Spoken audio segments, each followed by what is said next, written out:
The sound of the helicopter faded into the thick green horizon, swallowed by the forest's heavy silence. Within moments, all that remained was the hum of insects and the distant cry of a bird. Evelyn Grace stood beside her duffel bag, her heart thudding as she watched the last traces of civilization vanish. The air smelled of wet leaves and earth. For the first time in months, there were no ringing phones, no office calls, no husband waiting at the door. Just the jungle, untamed, endless, and quiet. She turned to the man beside her, Kwame Adeyemi, the local field guide she'd hired for this expedition. He was tall, broad-shouldered, and steady in a way that made the jungle seem almost less threatening. His eyes, deep and unreadable, scanned their surroundings. He didn't speak much, but his silence wasn't uncomfortable, it felt grounded, as though he belonged to the rhythm of this wild place. Evelyn, on the other hand, felt like an intruder. 3 days, she murmured, adjusting her backpack straps. Kwame nodded.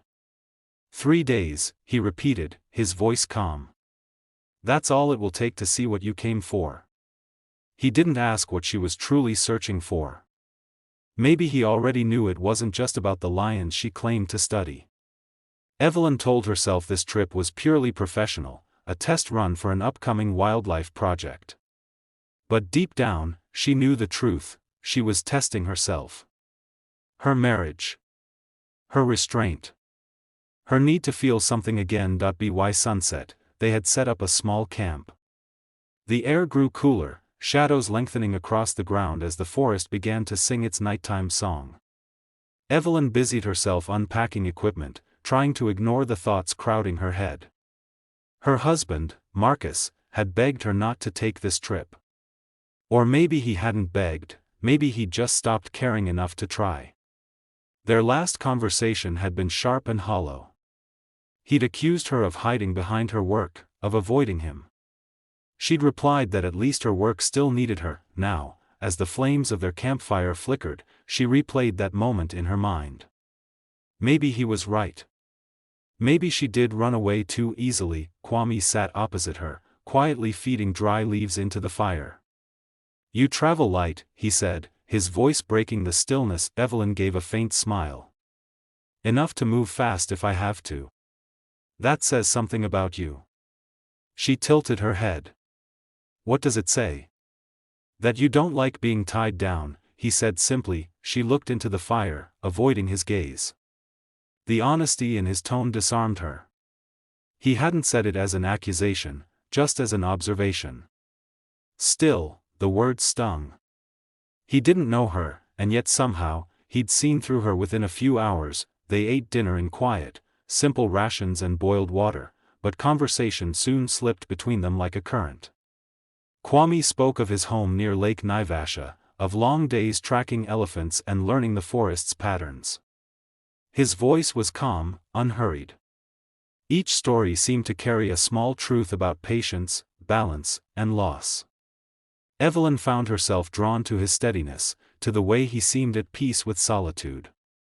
It reminded her of what she used to feel when she first fell in love with exploration, before life became a checklist of deadlines and disappointments. When she asked why he had chosen this work, Kwame looked across the fire and said, to remember that people can still trust. The wild reminds you of that, if you listen. Evelyn didn't respond right away. The word trust echoed in her mind like a quiet accusation. She had lost trust in many things, Marcus, the promises they made, and perhaps most painfully, in herself. Her chest tightened. She turned her attention to the crackling fire, letting the warmth hide the emotion rising inside her. Night fell heavier, the jungle alive with sound. They sat in companionable silence, broken only by the occasional howl or rustle from the trees. At one point, Evelyn looked up and caught Kwame watching her, not in a way that made her uncomfortable, but as though he were trying to understand her without asking questions. She quickly looked away. Her heart beat faster than it should have. She reminded herself that she was married. That this was work. That she wasn't here to feel anything. But the mind is not so easily convinced. The air between them felt charged, fragile. She tried to fill it with words. We'll start early, she said, her tone suddenly brisk. "We need to follow the lion trails before sunrise." Kwame nodded. "Understood." He stood and stretched, his silhouette framed by the firelight. Evelyn watched for a moment, then caught herself and turned toward her tent, angry at her own thoughts. When she finally lay down, she could still hear the steady rhythm of his breathing outside, near the fire. It was oddly comforting. Familiar. Just before she drifted off, a distant roar echoed through the trees, a lion's call, low and resonant. Instinctively, she sat up, her pulse racing. Kwame appeared at the tent entrance almost instantly. "It's fine," he said calmly. "They're far away." She exhaled shakily, half embarrassed. "I know. It's all right," he interrupted, smiling faintly. "You're safe." For a brief second, their eyes met in the soft light of his lantern. The sound of rain began to whisper over the canvas above them. And in that small, suspended moment, Evelyn felt something unfamiliar, something she hadn't felt in years with Marcus: safety, but also an ache she couldn't name. She lay back, staring into the darkness, trying to convince herself that it meant nothing. That the closeness, the warmth of his voice, the look in his eyes, none of it mattered. But deep down, she knew it already did. "The jungle has a way of testing you," she whispered to herself, eyes closing. "I just don't know what it's testing yet." Outside, the rain grew heavier, drumming softly on the earth. Kwame sat by the dying fire, staring into the embers, unaware, or perhaps fully aware, of the storm that was beginning to form quietly between them. That night, the forest around them slept. But neither of them truly did. The morning broke heavy with mist, the jungle shrouded in pale silver light. Evelyn woke to the low hum of insects and the distant rumble of a waterfall. Kwame was already up, checking equipment, his movements quiet and deliberate.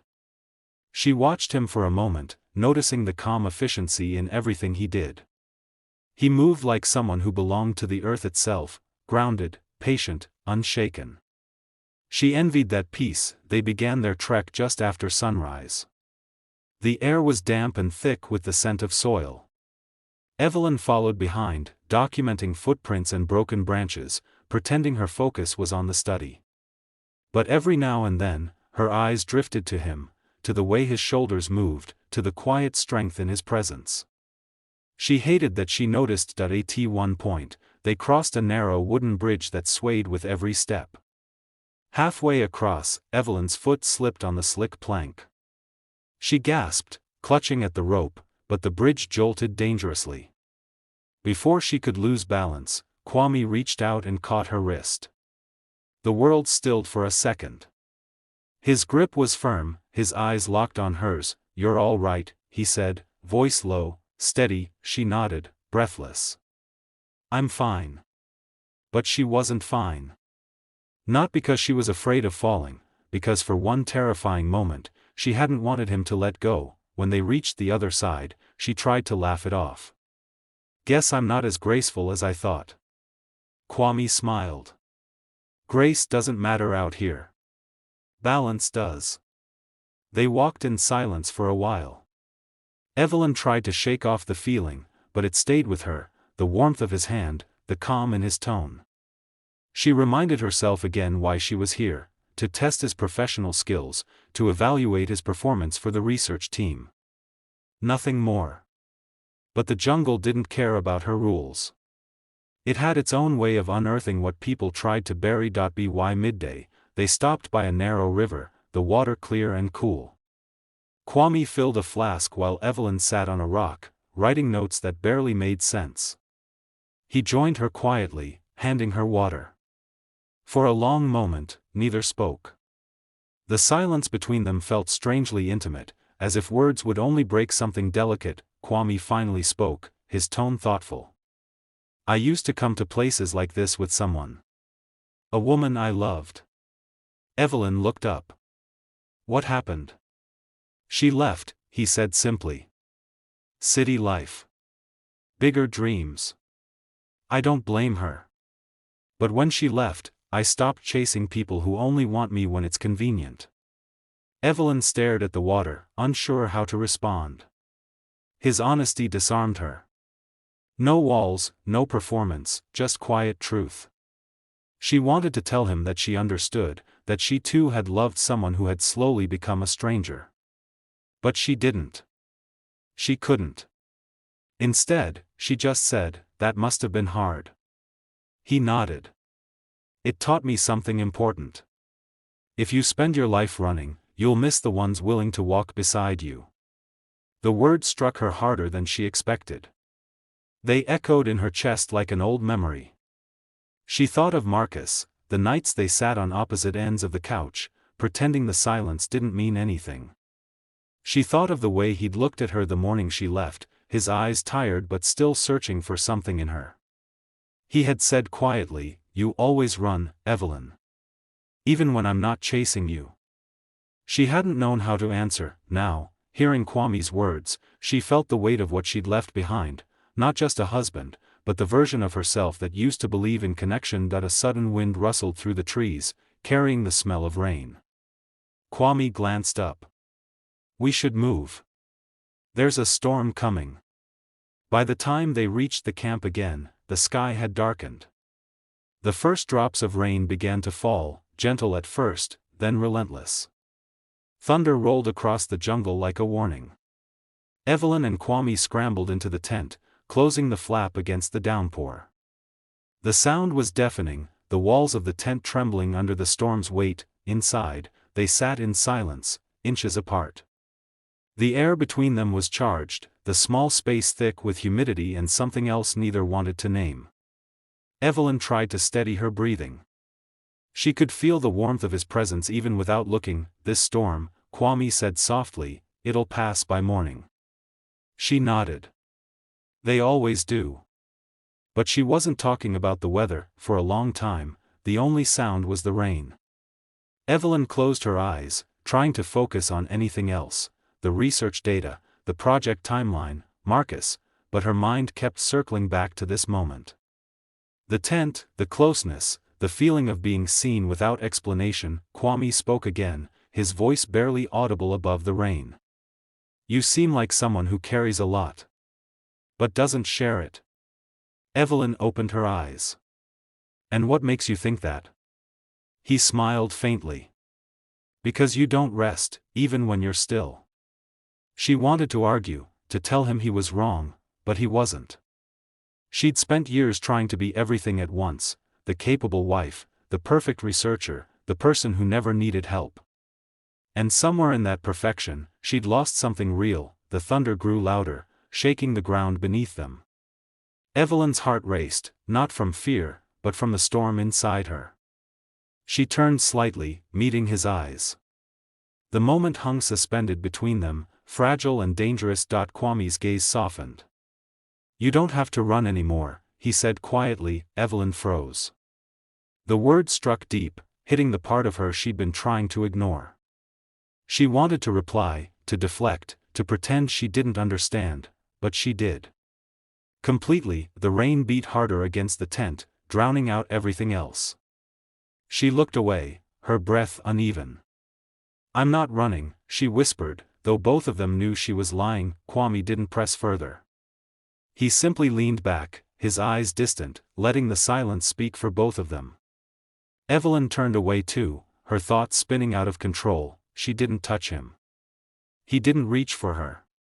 But the line between what was right and what was already too far had never felt thinner. When the storm finally began to fade, the air inside the tent was still and heavy. Evelyn lay awake long after Kwame's breathing steadied, listening to the rain ease into silence. She knew something had changed, not between them, but inside her. For the first time in years, she thought, "Someone saw me." But even as the thought formed, guilt followed like a shadow. Marcus's face flickered in her mind, and she realized that this trip, the one meant to test another person, had started to test her instead. Outside, the jungle slept beneath the fading storm. Inside, Evelyn closed her eyes and prayed for distance that no longer existed. The rain stopped just before dawn, leaving the jungle washed clean and silent. Mist hung low over the trees, curling around branches like breath. Evelyn stepped out of the tent, her boots sinking into the damp soil. The air smelled of renewal, but inside her, nothing felt cleansed.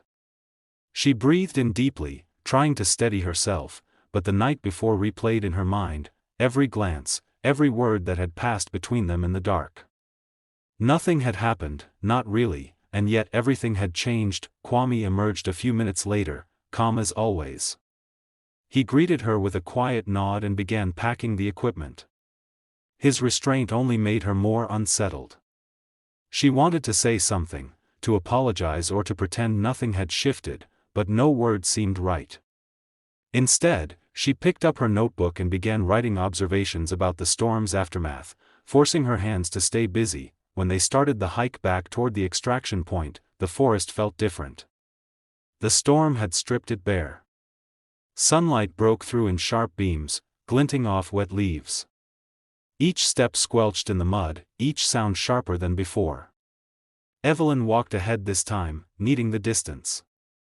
She didn't look back, but she could feel his presence behind her, a quiet, steady rhythm that matched her own heartbeat no matter how hard she tried to outpace it. Around midday, they stopped to rest.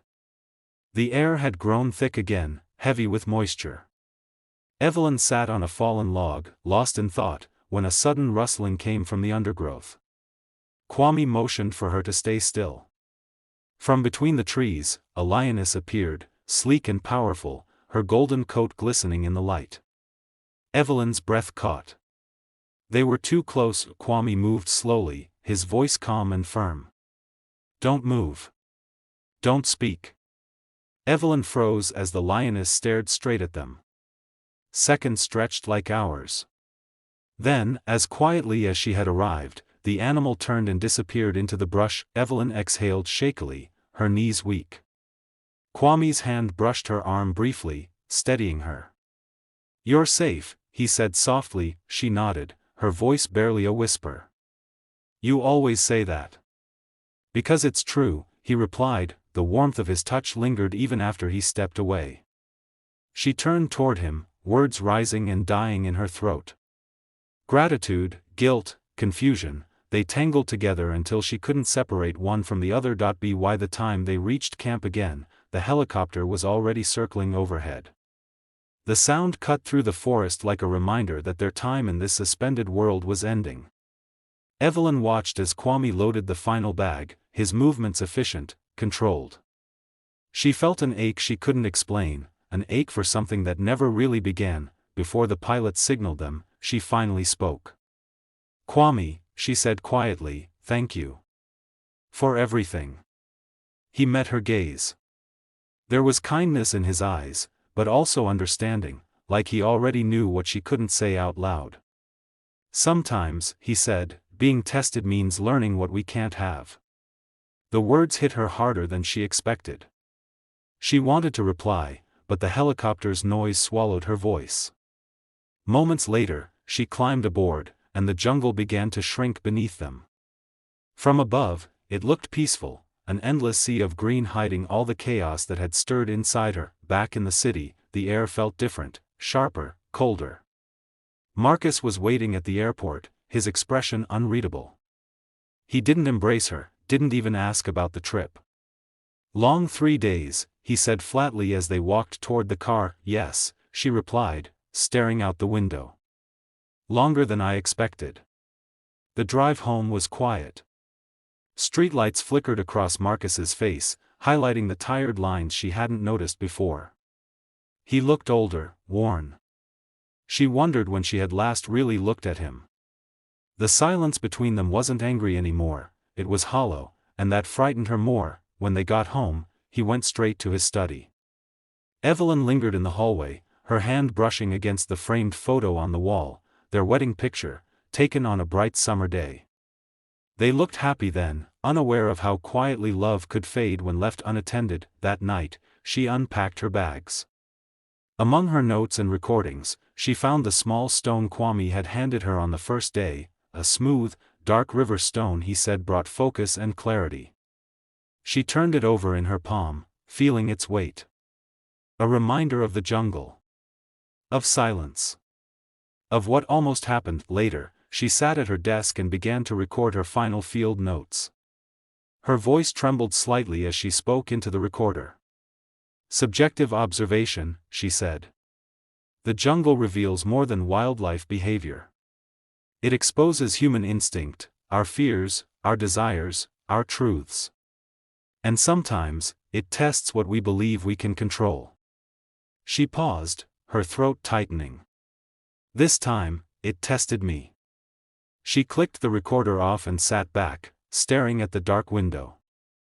Her reflection looked like someone she didn't recognize.